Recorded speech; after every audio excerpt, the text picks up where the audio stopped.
ككتاتلنا نعدم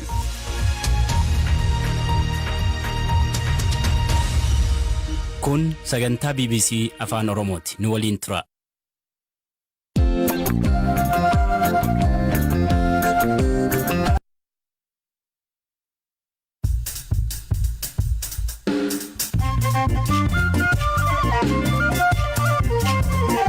Yooyyaa malee yooyyaa dhaggeeffattoota raadiyoo BBC Afaan Oromoo nu dhiyaadhaa bakka nu dhaggeeffachuu jirtan cufaatti sagantaan keenya jalqaba.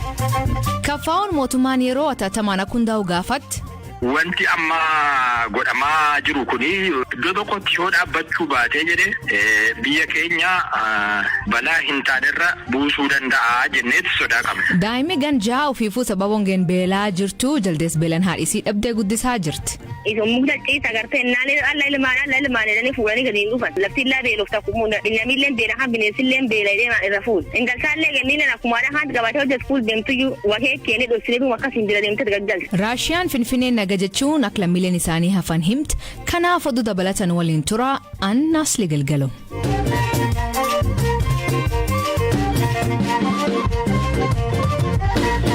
Dhaggeeffattootni oduutiin jalqabaanii dhaabbanni mootummoota gamtoomanii UN waraana Itoophiyaa atattamaan akka dhaabbatu ammallee deebiin yaamicha dhiyeessite.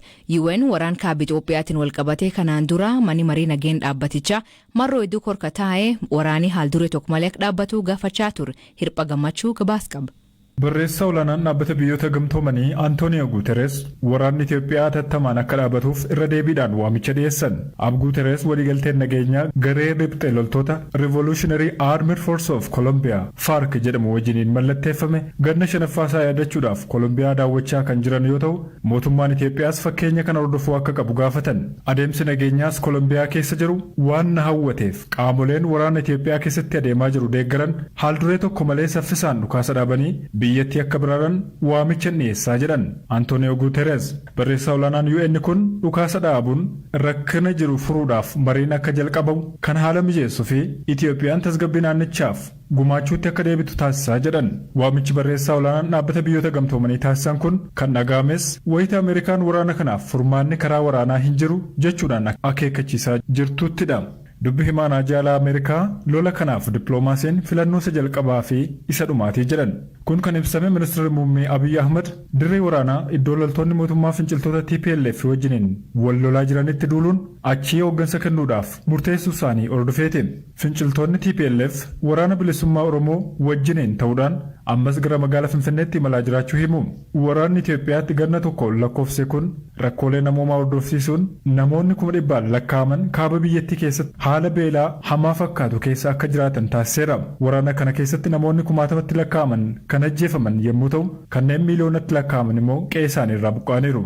UN qofa don taane kanaan dura gamtaan Awurooppaa biyyoonni gurguddoon addunyaa akka Ameerikaa, Germany, France fi United Kingdom waraanni Tigraay dhaabbatuu fi qooda fudhatoonni waraanichaa atattamaan marii akka eegalan yaamicha dhiyeessanii turan.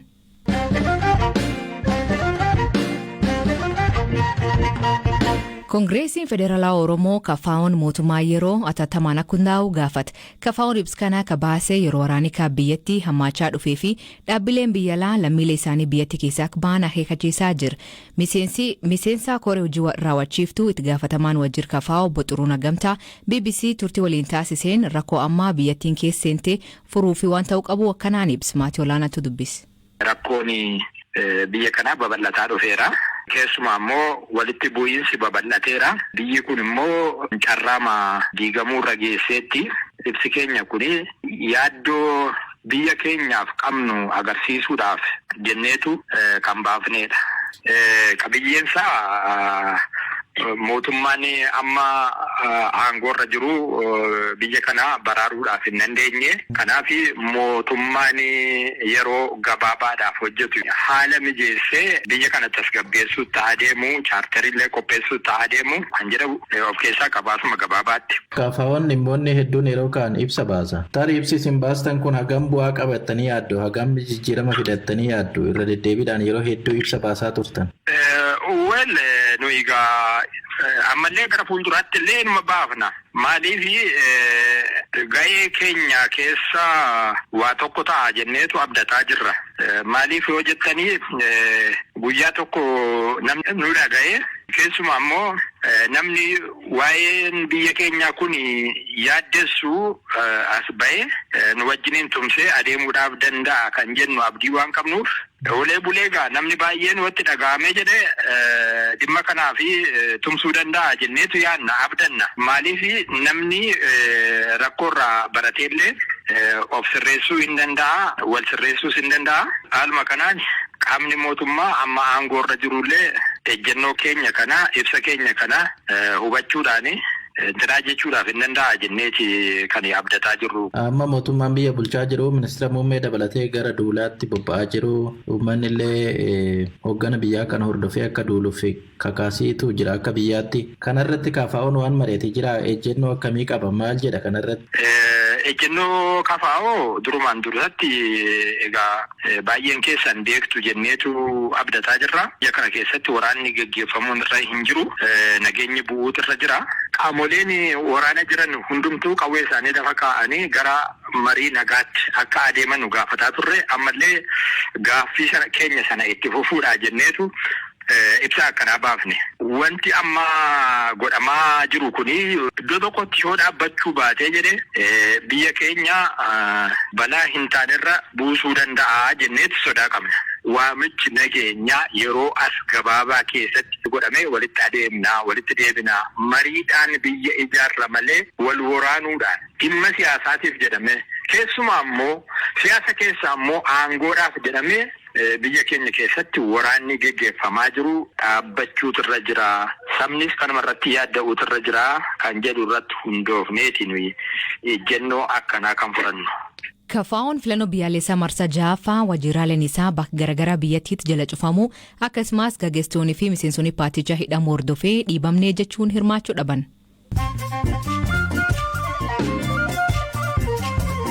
Dhaggeeffattoonni oduu gaggabaaboo jalqabaanii waraanni kaaba Itoophiyaa hammaachuun biyyoonni lixaa fi UN hojjettootaa fi lammiileen isaanii biyyatti dhiisanii akka ba'an yeroo gorsaa jiranitti Raashiyaan garuu haalli magaalaa Finfinnee tasgabbaa'aa jetti. Kanaaf karoora hojjettoota imbaasii magaalaa Finfinnee jiranii fi maatii isaanii biyya baasuu akka hin qabne beeksifti. Naannoo Amaaraa magaalaa Dabra Birhaanitti miseensonni poolisii namoota sodaa nageenyaaf shakkamanii to'annoo jala jiran mana malsirreessaa akka ba'an taasisan to'annoo jala ooluun ibsame. Itti gaafatamaa kutaa qorannoo yakkaa waajjira poolisii magaalichaa Inspektar Addis Gabrahiwootii fi saajiniin olaanaa Mulugeeta Gashoo namoota garee shororkeessaa TPLF'n waliin hidhata qabu jedhanii to'ataman. Achuun magaalaa Dabra Birhaanitti sadaasa 25 irra kaasee namoonni waraqaa eenyummaa magaalattii hin qabne sochii akka hin taasifneef dhorkamuu bulchiinsi magaalattii beeksise. Waajjirri kominikeeshinii mootummaa bulchiinsi magaalaa Dabra Birhaan toora miidiyaa hawaasaa irratti akka beeksisetti jiraattota magaalattii kanneen waraqaa eenyummaa qaban qofaatti guyyaa sochii taasisuu danda'a jedha. Kanaaf sababii kennameef qaamoleen iddoowwan garaagaraa irraa lo'anii galuun naannicha qorachuu fi hojii odeeffannoo kennuu hojjetan jiraachuu waan ergameef jedhan. Jijjiiramni qilleensa hammaachuun gosti simbirroo yookiin simpirree albatros jedhamu akka walii kan taasisee jedhu qorannoon hariiroon gaa'ila isaanii kan addaan citu yoo jaalalli duraan ture dhabamee fi yookiin ammoo yeroo walii kennuuf dhiisuun ta'uu malaa jedhan.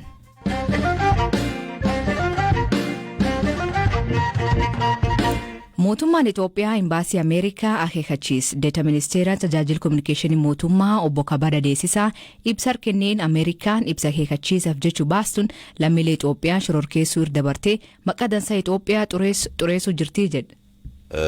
የአሜሪካ ኤምባሲ እና አንዳንድ የአሜሪካ መንግስት ተወካዮች በኢትዮጵያ ላይ እያደረጉ ያሉት ጫና እጅግ baasiin Ameerikaa fi bakka buutonni mootummaa Ameerikaa tokko tokko dhiibbaan isaan Itoophiyaa irratti taasisaa jiran haala nama qaanessuun itti fufee jira. Keessumaa torban muraasa duraa hidhattoonni TPLF Finfinnee marsaniiru. Ololli jedhu tamsaasuun lammiileen isaanii Finfinnee keessaa akka ba'aniif kakaasaa turaniiru. Biyyoonnii fi imbaasiiwwan biroos tarkaanfii wal fakkaatu akka fudhataniif dhiibbaa taasisaa turan.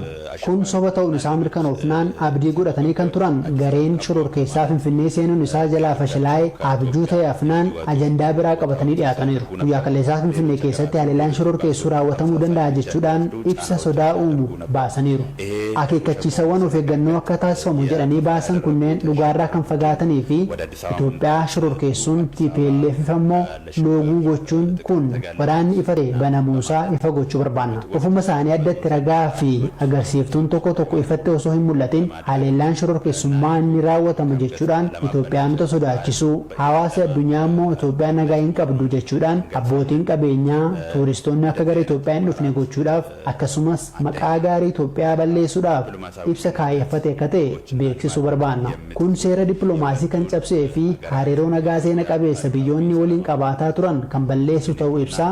Mootummaa Ameerikaas ta'e teessoo isaa Finfinnee kan godhate imbaasiin Ameerikaa gocha shororkeessummaa fi qaanessaa ta'ee fi itti gaafatamummaa hin qabne kana irraa akka of eeggataniif ni akeekkachiifna. አሸባሪ አሳፋሪና ኃላፊነት የጎደለው መግለጫዎች ራሱን እንዲቆጥብ እናስጠነቅቃለን። Dhaabbileen deeggarsa Ameerikaa deeggar laachuu dhiifnee baanaa jechuun sodaachisaa jiraataniillee kabajni Itoophiyaa qamadiin hin jijjiiramuu ka jedhu obbo Kabadaan gargaarsi lammiileen Itoophiyaa biyyattiif taasisaa jiran abdiin horee jedha. Hoogganaan biiroo nageen magaal Finfinnee Dr. Qaanaa Yaadataa magaal Finfinnee keessatti yaaduun nageenyaa raagaan deeggaramee hin jiru jechuun miidiyaaleef hime.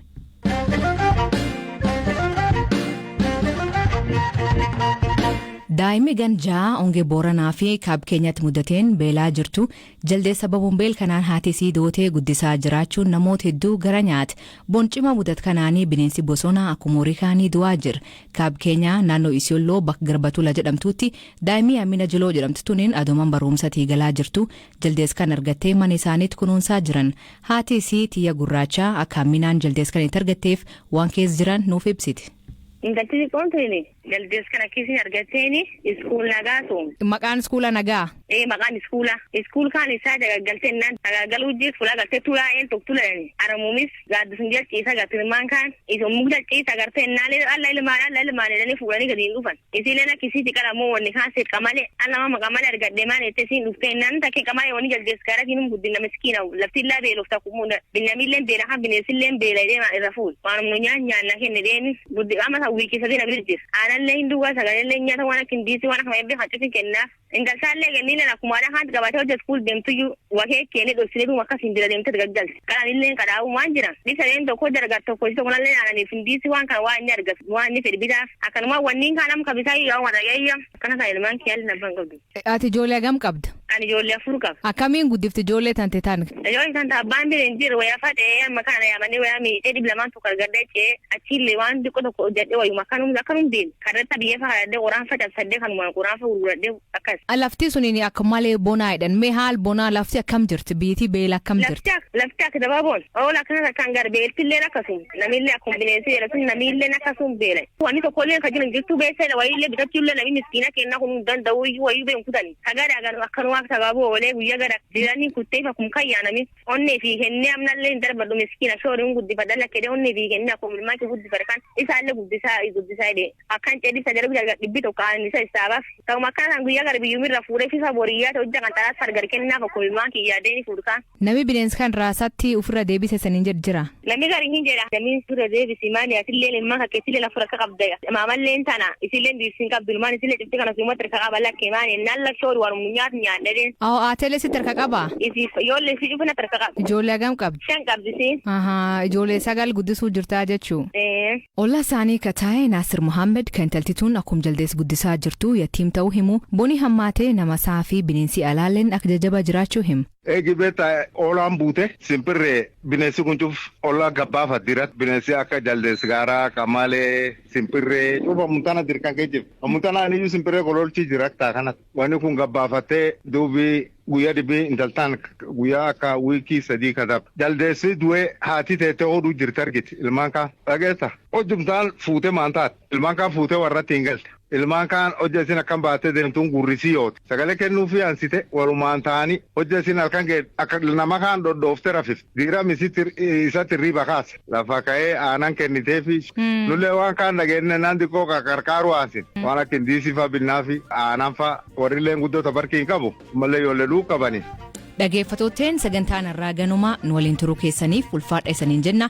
Mammaasi galgal kanaa naa ta'uu dinnaan ilkaan hooqadhaa jetsareen hiikan isa maanii kooment keessan nu beeksisa. Sagantaa kan qophees Biraanuu Gammachuu gam teknikaatiin Oskar Bunga keessaniif dhiyeessaan asli galgalooti agborisaatti akkana nagaa waaqa kee bulaa oraa bulaa deebana hangafamaan bulaa.